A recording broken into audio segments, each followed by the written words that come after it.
اس لیے پہلے انبیاء کرام کا جو اصحاب ہے وہ ایسا ہے کہ جس حال میں بھی تھے، ٹھیک ہے، وہ حق کی اور سچی بولتے تھے۔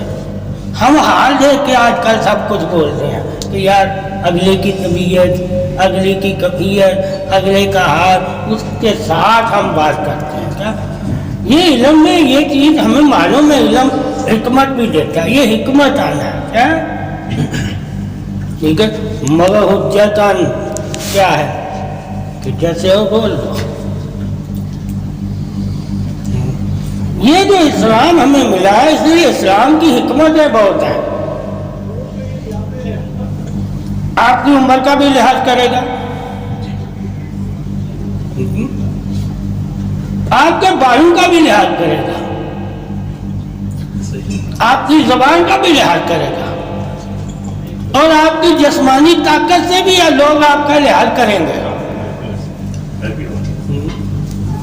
ثابت ہوا مسلمان جو ہے فطرتی طور پہ اس کو سکھایا گیا ہے لحاظ کرنا۔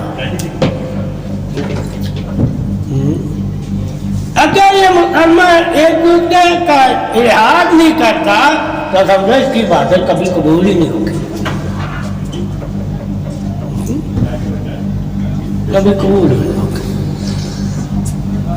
اس لیے ہر مسلمان میں، وہ ہر انسان جتنے بھی ہیں، ان میں یہ چیز پائی جاتی ہے۔ عبادت رب کی سب میں پائی جائے نہ جائے، لحاظ پایا جائے گا۔ جس میں لحاظ نہیں ہوتا وہ انسان ہی نہیں ہوتا، اور جو انسان نہیں ہوتا وہ مسلمان بھی نہیں ہوتا۔ کہ اللہ تعالیٰ نے انسانوں کو تو کلمے کی طرح بلایا۔ تو ہم لوگ اکثر لحاظ کی وجہ سے کیا ہے عزت دیتے ہیں ایک دوسرے کو، ٹھیک ہے، اور علم سب سے بڑھ کر ہمیں لحاظ ہی بتاتا ہے کہ ایک دوسرے کا بھرم رکھو۔ کیا رکھو؟ لحاظ کو بھرم میں لے لو، ساتھ دو، ساتھ میں لے لو، کسی بھی طریقے سے اس کے معنی آپ مختلف نکال لو، ٹھیک ہے۔ بھروسہ بھی اس کا معنی ہے کہ بندہ لحاظ اسی کا کرتا ہے جس میں اس کو اعتماد ہوتا ہے۔ تو اس میں صبر بھی ہے۔ کیا ہے؟ لحاظ وہی کرے گا جس میں صبر ہوگا،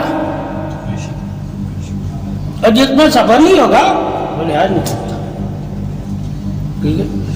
اس لیے ایمان کی کئی جز جو ہے وہ اس سے جڑے ہوئے ہیں لحاظ کے ساتھ، ٹھیک ہے۔ نماز کے ساتھ آپ کی کیا جڑا ہوا ہے؟ قربت اللہ سے، ٹھیک ہے۔ تو جب آپ نے اللہ کی قربت کو جان لیا، پھر انسان کو جاننا ہے، انسان کا لحاظ کرنا پڑتا ہے، اس کی عمر کا لحاظ۔ صدیق اکبر کو جو یہ خلافت ملی ہے عمر کے لحاظ سے ملی، شرع میں یہ جائز ہے۔ شرع میں اللہ کے نبی نے فرمایا تم نے جو بڑا ہے اسے آگے کیا کرو، ٹھیک ہے، سمجھ گئے؟ تو یہ ہمیں حکم ہے، کیا ہے کہ تم میں سے جو بڑا ہو عمر میں وہ اگر عبادت کروائے، وہ تمہاری سرپرستی کرے تو وہ افضل ہے عمر کے حساب سے۔ اب درجات کے حساب سے وہ حضرت علی افضل ہے۔ اب فضیلت ہمیں حدیثوں سے دونوں کی ملے گی۔ کیا ملے گی؟ تو جب حدیثیں گواہی ہیں تو حدیث سے منکر تو نہیں ہونا چاہیے۔ یہاں تک اللہ کے نبی نے انسان، یار بیٹھ دو، باہر بھی بیٹھ دو، کوئی مسئلہ نہیں ہے، میری سننی ہوتی ہے تو مجھے ٹائم دیا کرو نا پھر۔ ہاں دو نا 6 ماہ ساتھ میں رہتا، پتہ چل جائے گا تو ارے گھر والے جب گھر سے نکال دیں گے پھر میں کہوں گا میرے ساتھ۔ ہاں وہ میں ایک بندے کو ساتھ رکھا، 6 دن رونے لگ گیا تھا، گھر کا کھانا یاد آ گیا۔ ایک آدمی ہمیں کہیں ملتا کہیں نہیں ملتا، اس وقت مسافر تھے، تو رونے لگ گیا۔ میں نے کہا کیوں رو رہا ہے؟ گھر سرکار اور بھوک نہیں برداشت۔ میں کیا ہے کہ تھا ساتھ، ایک کو گرمی نہیں برداشت ہوئی تھی، اور سرکار صاحب ہم بڑے دانے نکل آیا، میں جا رہا واپس۔ یہ گفتگو سب کے لیے سمجھو ایک برسات کی مانندہ ہے، امتحان نہیں ہے۔ اس گفتگو میں آپ کا کوئی امتحان نہیں ہے، نہ آپ نے کوئی امتحان دینا، راحت ہی راحت ہے۔ مگر خدمت کی گفتگو میں آپ کا امتحان ہے، امتحان دینے کے لیے کوئی نہیں تیار ہوتا، ٹھیک ہے؟ اس لیے ماں باپ کی خدمت، ٹھیک ہے؟ اب ماں باپ کی گفتگو سنتے رہے، خدمت نہ کرے، ٹھیک ہے؟ سمجھ؟ تو خدمت میں عظمت ہے۔ گفتگو کیا ہے؟ وہ تمہاری اصلیت دکھاتی ہے کہ تم خدمت کے بھی قابل ہو یا نہیں، ٹھیک ہے؟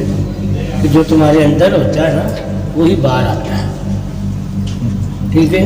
گفتگو میں، گفتگو صرف آپ انسان کے لیے اس کو دیکھنے اور پرکھنے کے لیے کی جاتی ہے تاکہ اس کی سوچ کا معیار پتہ چل جائے،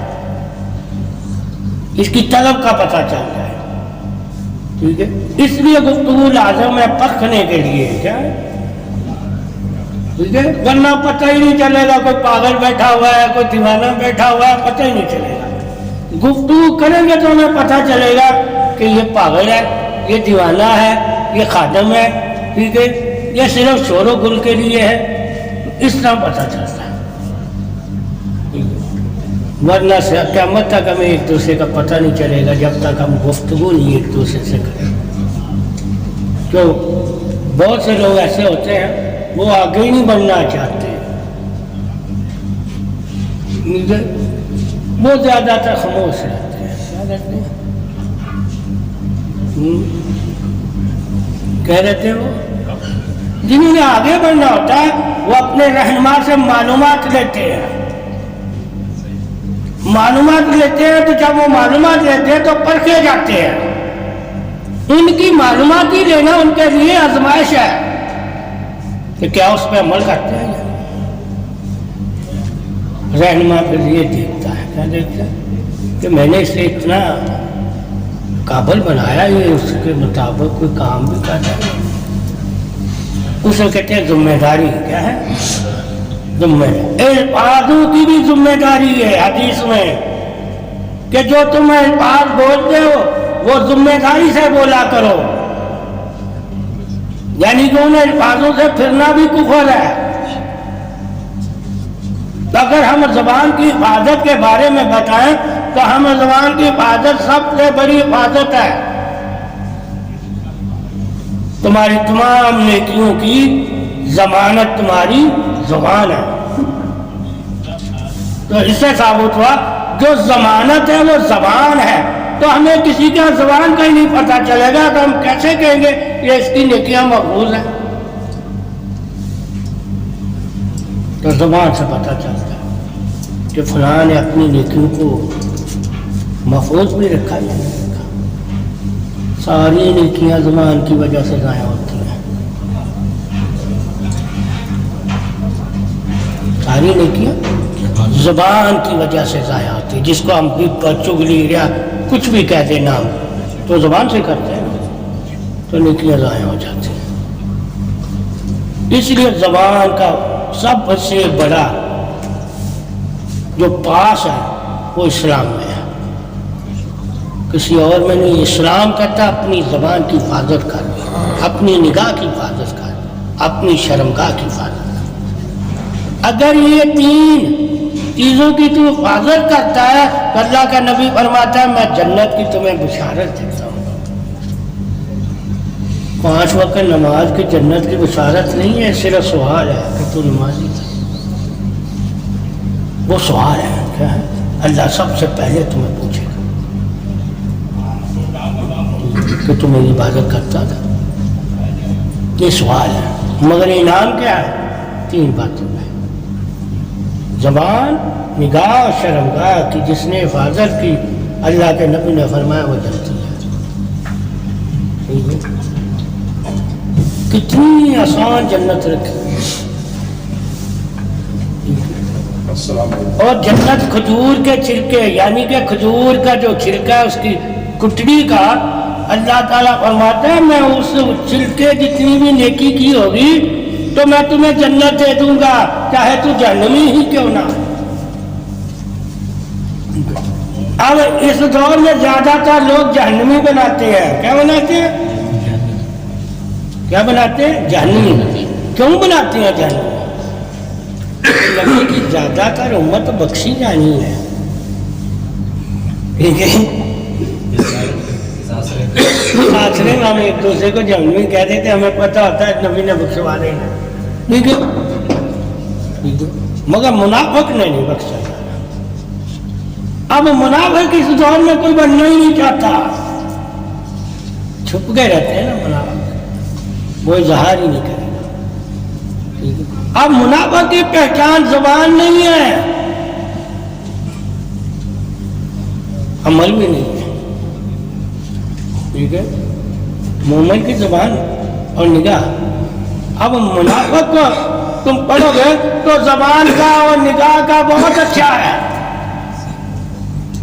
تم اسے دیکھ کر متقی اور پرہیزگار سمجھو گے۔ کہ اس کی پہچان کیسے ہے؟ کا محبت،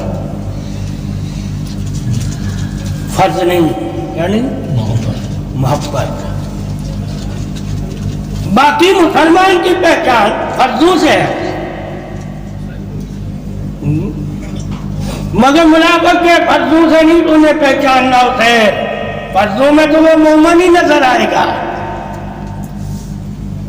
جو تم سے اچھا فرض ادا کرتا ہوگا۔ منافق کو محبت سے پہچاننا ہے کہ محبت بھی نبی سے کرتا ہے یا نہیں کرتا، اور جس سے محمد صلی اللہ علیہ وسلم محبت کرتے ہیں اس سے بھی محبت کرتا ہے یا نہیں کرتا۔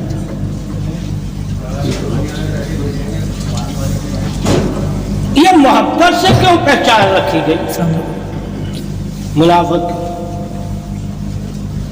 کہ محبت ہی اصل انسان کی تعریف ہے، اصل محبت ہی انسان کی تعریف ہے۔ وہ انسان کبھی تعریف کے لائق ہی نہیں ہوگا جس کے دل میں محبت نہ ہو، ٹھیک ہے؟ اب محبت میں درجے رکھے ہوئے ہیں، کیا رکھے ہوئے ہیں؟ اب محبت بھی ایک جیسی نہیں ہے اسلام میں کہ نبی سے تمہاری محبت کیسی ہونی چاہیے، اس کا بھی حدیث میں لکھ دیا گیا، ٹھیک ہے؟ کیسی ہونی چاہیے؟ اپنی اولاد، ماں باپ جن سے تم محبت کرتے ہو ان سے بڑھ کر جب محبت کرو گے تو تم آپ صلی اللہ علیہ وسلم کے دین میں شامل ہو۔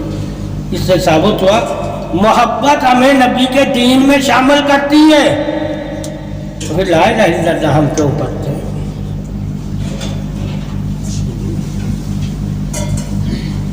لا الہ الا اللہ یہ اقرار ہے، کیا ہے؟ اقرار ہے کہ واقعی ہم اللہ اور رسول سے محبت کرتے ہیں، اس لیے ہم لا الہ الا اللہ پڑھتے ہیں۔ اب اقرار کر کے بھی اگر ہم محبت نہیں کرتے تو ہم منافق ہیں نا بھائی۔ اس لیے منافق کہا گیا کہ تو لا الہ الا اللہ اور محمد رسول اللہ پڑھتا بھی ہے اور پھر بھی تو محبت نہیں کرتا تو تم منافق ہے۔ نماز تو پڑھتا محبت نہیں کرتا، جبکہ ہر عادات انہیں نبی کی اپنائی ہوئی ہے، اللہ کی تو کوئی ادا ہی نہیں ہے۔ جس کی اداؤں کی وجہ سے تجھے جنت ملنی ہے، تجھے اجر ملنا ہے، تجھے درجے ملنے ہیں، ٹھیک ہے؟ کلمے کی وجہ سے تو صرف بخشش ملنی ہے، وہ بھی اگر ایمان کے ساتھ ہے۔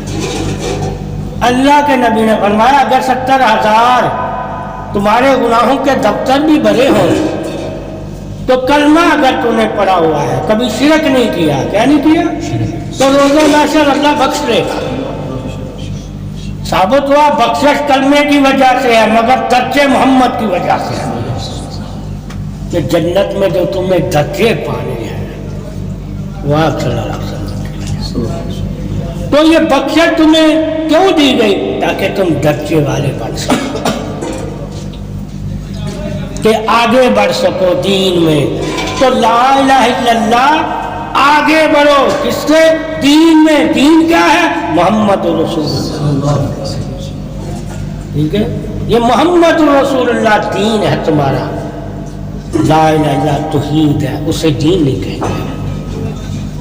ٹھیک ہے، وہ توحید ہے، وحدت، رسالت دین. اسی لیے آپ صلی اللہ علیہ وسلم نے فرمایا دین میری گود سے پھیلا ہے، کلمے سے نہیں پھیلا ہے، گود سے پھیلا ہے، اور آخر میری گود میں ہی سمٹ آئے گا. ٹھیک ہے، گود کیا؟ گھر. گود کیا ہے؟ گھر. کہ دین میرے گھر سے پھیلا ہے. اللہ کے گھر سے دین نہیں پھیلا.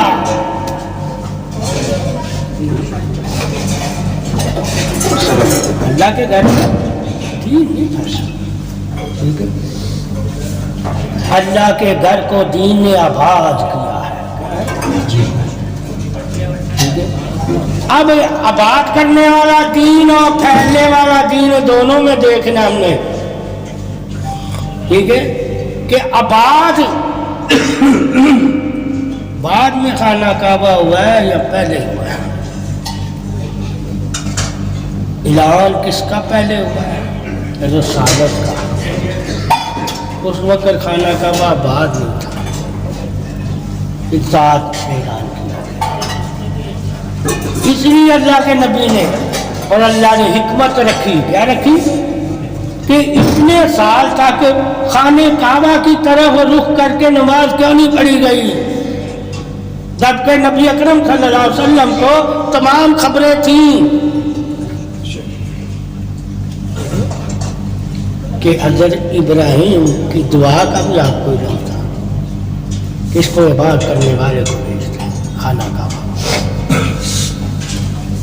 پھر بھی رخ نہیں تھا اس سے. وہ دیکھنا تھا کہ تم کیا محمد صلی اللہ علیہ وسلم کی اتباع کرتے ہو یا علم. ٹھیک ہے، اس لیے علم کو چھوڑ کر ذات کی طرف آنا سلامتی ہے. علم لے کر بھی تم ذات کو نہ اپناؤ تو تم سمجھ لو منافق ہی ہو، کافر ہی ہو. اس لیے اللہ نے نبی کی چاہت کو زیادہ اہمیت دی. کس کو دی؟ اپنی توحید کے ساتھ. چاہت کا خیال رکھنا اسلام میں مومن کی سلامتی ہے.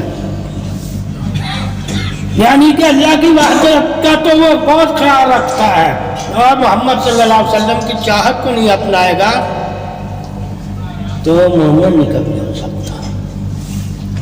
مومن کے لیے چاہت لازم ہے محمد صلی اللہ علیہ وسلم، کیونکہ اللہ بھی محمد صلی اللہ علیہ وسلم کی چاہت کو ہی اپنی چاہت کہتا ہے، مگر توحید میں کسی کو شامل نہیں کرتا. توحید میں کسی کو شامل نہیں کرتا. تو ہم جب اللہ کی توحید کا بیان کریں تو ہم کسی ولی کسی نبی کو شامل نہیں کر سکتے، مگر جب اللہ کی پسند اور اس کی چاہت اور اس کی محبت کا ہم اظہار کریں تو ہم ان کو شامل کر سکتے ہیں. یعنی کہ ولی کو بھی شامل کر سکتے ہیں، نبی کو بھی شامل کر سکتے ہیں کہ اللہ ان کے ساتھ ہے، ان کی محبت اللہ کی محبت. مگر توحید میں ہم نہیں کہہ سکتے ان کی توحید اللہ کی توحید، مگر ان کی چاہت اللہ کی چاہت، ان کی محبت اللہ کی محبت. ان کا دینا اور ان کا لینا اللہ کا دینا اور لینا ہے. یہ جو آیتیں حدیثیں ہیں کہ جب تمہیں کوئی دیتا ہے تو تم یقین کرو اللہ تمہیں دے رہا ہے، اور جب تجھ سے کوئی لیتا ہے یقین کرو اللہ لے رہا ہے. تم نہ خود سے دیتے ہو نہ لیتے ہو، اللہ ہی دینے والا ہے، اللہ ہی دینے والا ہے. مگر اس میں توحید نہیں ہے. کیا نہیں ہے؟ اس میں ترغیب ہے. ٹھیک ہے، اس کے خزانوں کے بانٹنے کی. اب خزانے اپنے بانٹنے میں جس کو بھی اس نے خزانہ دیا اس کی بھی ساتھ تعریف کرواتے، مگر تو عید بانٹی نہیں اس نے. اس کو اس نے بانٹا ہی نہیں ہے، کسی کے ساتھ جوڑا ہی نہیں ہے، اس کو اگر ہم کسی کے ساتھ جوڑیں گے تو ہم شرک کریں گے۔ مگر طریق کو اس نے جوڑا، تقسیم کو جوڑا، ٹھیک ہے، اس میں ہم کسی کو نہیں جوڑ سکتے، اس میں شرک نہیں آئے گا۔ اس لیے ولایت میں ہم جو کہتے ہیں کہ ولی کا ہاتھ خدا کا ہاتھ ہوتا ہے، اس کے ہاتھ سے لینا اور اس کا لینا اللہ کا لینا ہے، مگر کسی اور کے بارے میں یہ بات نہیں ہم کہہ سکتے۔ ثابت ہوا نیکی کی سب سے بڑی دلیل اللہ کے ساتھ، مخلوق کی نہیں۔ مخلوق کا اور طریقہ ہے، مخلوق کے ساتھ، مگر جو اللہ کے دوستوں کے ساتھ نیکی کا، اس کی عظمت یہ ہے کہ تم اللہ کے ہاتھ سے نیکی کر رہے ہو اور اللہ کے ہاتھ سے کروا رہے ہو۔ اس لیے پہلے جو بزرگوں کے ماننے والے ہوتے تھے وہ اپنے ہاتھ سے کام نہیں کرتے تھے، یعنی کرتے تھے وہ ان کے ہاتھ سے کرواتے تھے کہ ان کے ہاتھ سے اگر ہم کوئی کام کروائیں گے تو یہ اللہ کا ہاتھ ہے، اگر اپنے ہاتھ سے کرائیں گے تو یہ ہمارا ہاتھ ہے۔ اس لیے پہلے جتنے بھی بزرگ گزرے ہیں، بڑے سے بڑے پڑھے لکھے بھی لوگ، وہ کوئی بھی صدقہ خیرات اللہ کے راستے میں دینا چاہتے تھے، سب سے پہلے ولی کو آ کے دیتے تھے، خود سے نہیں دیتے تھے۔ تو یہ بانٹے گا تو اللہ کا ہاتھ ہے، میں بیٹھوں گا تو بشر کا ہاتھ ہے۔ اس لیے ماں باپ کے ہاتھ کو بھی اللہ نے فضیلت دی۔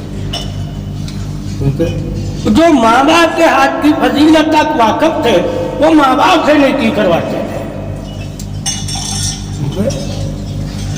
ان کی اولادیں انہیں دیتی کہ خود سے نیکی نہیں کرتے تھے، کہتے کہ آپ اپنے ہاتھ سے کریں۔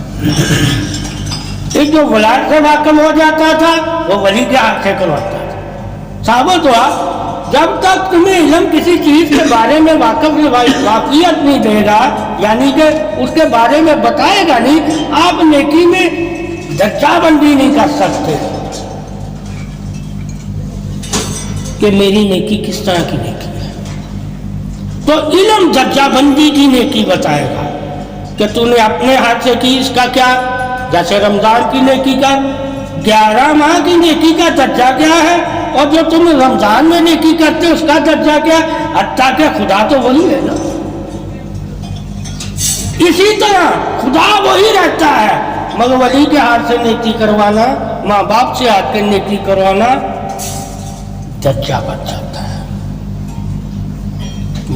اللہ تعالیٰ نے یہ جو نظام رکھا ہوا ہے یہ عقلی دلیل کے ساتھ رکھا ہوا ہے تاکہ عقل مانے کہ واقعی یار ان لوگوں کی اللہ کے ہاں مثال ہے، ہماری مثال نہیں ہے۔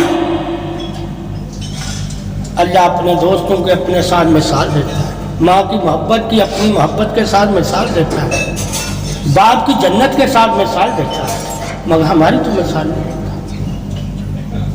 تو لوگ مثال ڈھونڈ کے نیکی تلاش کرتے تھے کہ جس کی رب اپنے ساتھ مثال دے اس سے نیکی کرو اور اس کے ساتھ نیکی کرواؤ تاکہ تمہاری نیکی کا درجہ اللہ کے ہاں سب سے بلند ہو جائے۔ اس لیے اس وقت کے لوگ یہ نظر انہوں نے کہا یہ سرکار آپ کی نظر، آپ جس کو مرضی بانٹیں، ٹھیک ہے۔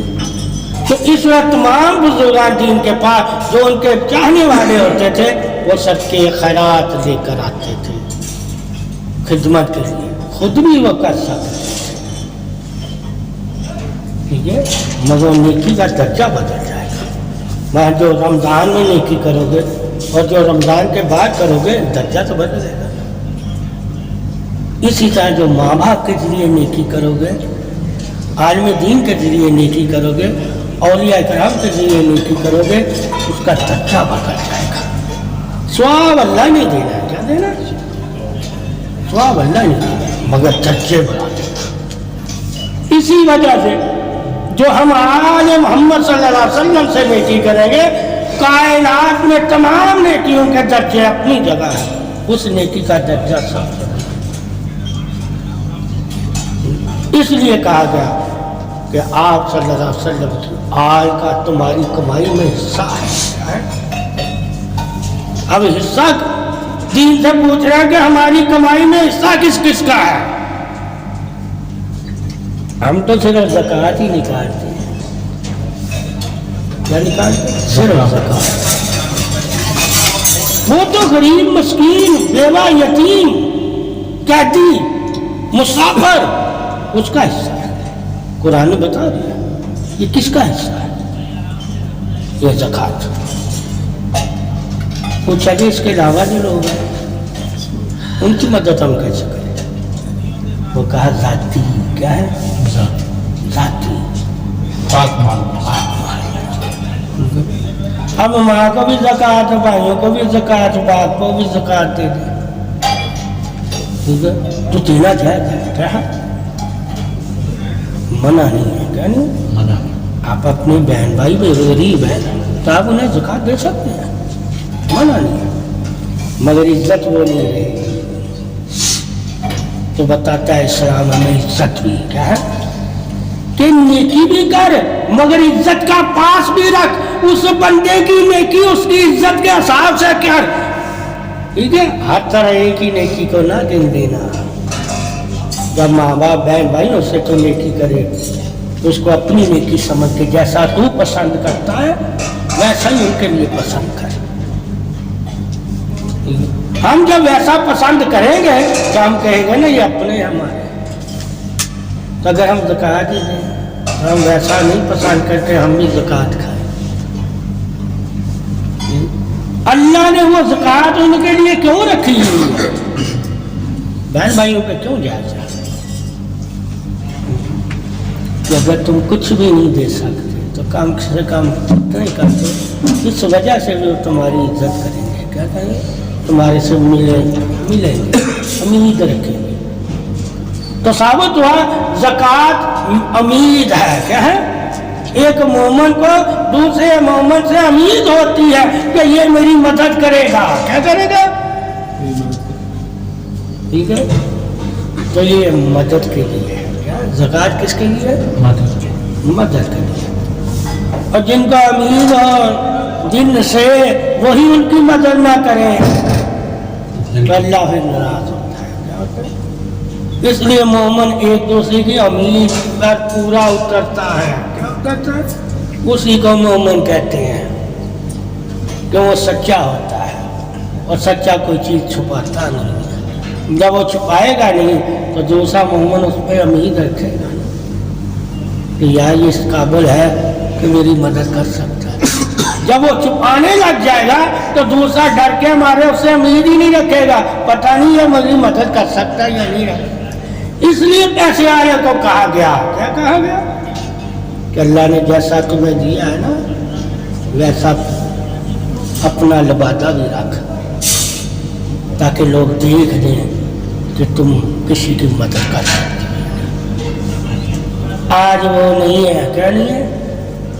آج لبادہ نیکی کے لیے نہیں ہے کاروبار کے لیے ہے.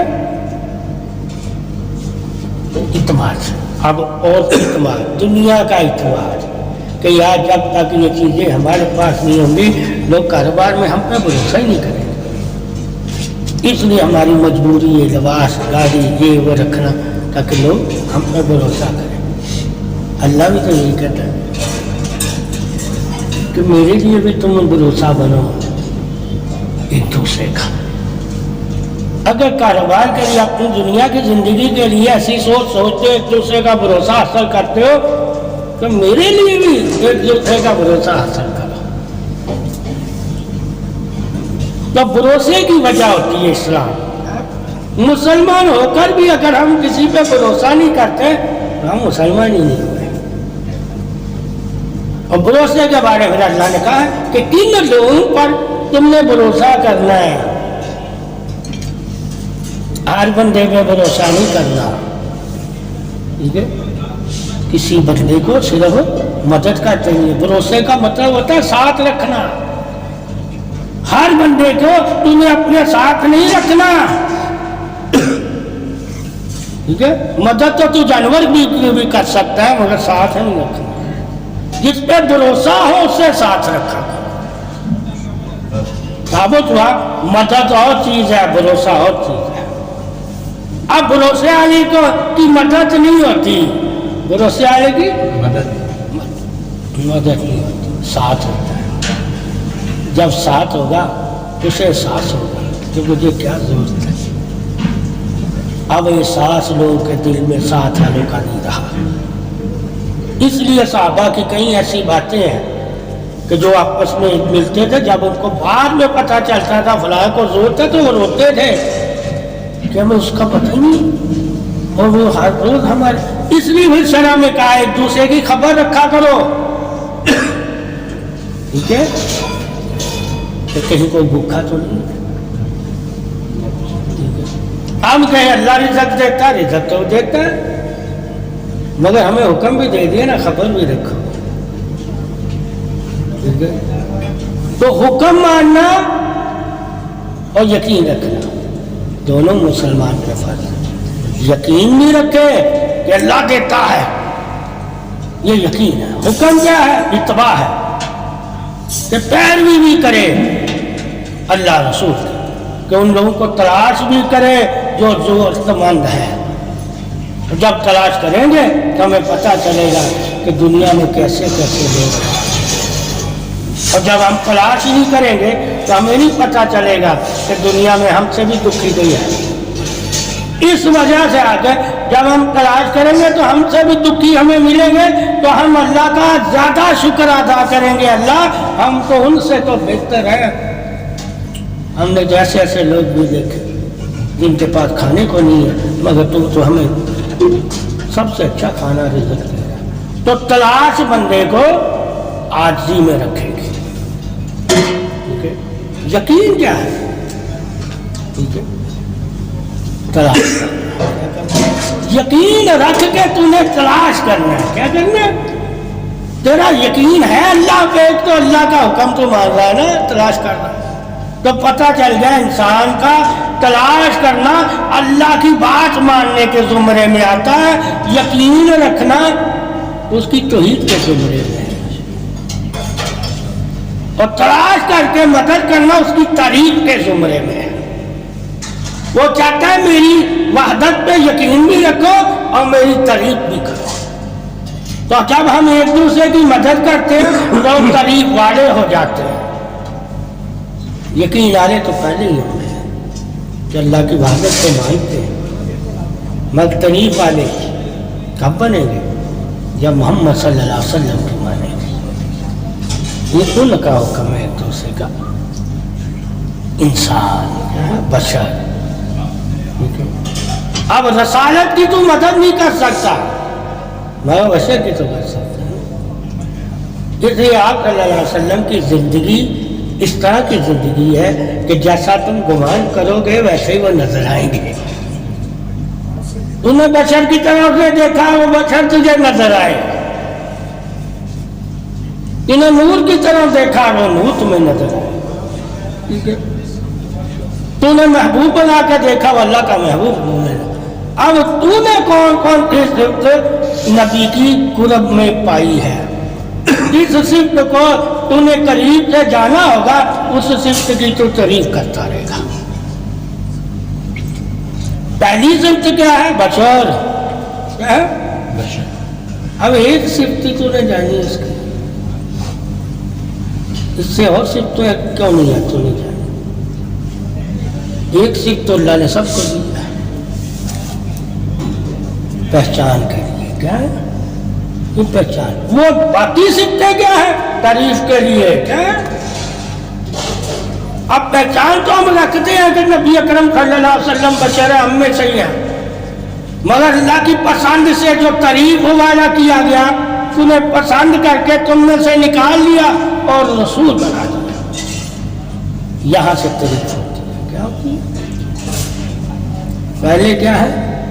صرف پہچان کہ یہ تم جیسا بشر ہے، اس کے جب بعد ہے رسالت، تعریف کہ تم میں اور محمد صلی اللہ علیہ وسلم کی رسالت میں فرق ہے۔ اس لیے آپ صلی اللہ علیہ وسلم نے فرمایا کہ مجھ میں اور میں صحابہ تم میں صرف یہ فرق ہے، ٹھیک ہے، کہ میں رسول بھی ہوں، تم صرف بشر ہو، ٹھیک ہے۔ میری تعریف اگر آپس کی تعریف سمجھتے ہو تو یہ بشری ہے، ارے ایمانی میری تعریف کرو گے تو رسالت سے کرنا، کیا کرنا؟ تو بشر پہ تم لوگ ایمان نہیں لائے، رسالت پہ ایمان لائے۔ اس لیے اللہ تعالیٰ نے کسی جگہ بھی یہ نہیں کہا کہ بشر پہ ایمان رکھو، کہا رسالت پہ ایمان رکھو۔ تو ایمان ہمارا بشر نہیں ہے، کیا نہیں ہے؟ رسول ہے۔ تو جس بندے کو پتا ہو کہ ہمارا ایمان ہی رسالت ہے تو وہ بشر کی تعریف کرے گا کیا؟ اس کو تو پتہ چل جائے گا کہ ایمان والے ہم ہو ہی نہیں سکتے اگر ہم بشر کی تعریف کرتے رہے، اور جب اگر رسالت کی تعریف نہیں کریں گے ہم ایمان والے نہیں۔ تو ایمان والا ہونے کے لیے بشر کو چھوڑ کے رسالت کی تعریف کریں۔ یہ رسالت کی تعریف کیا ہے؟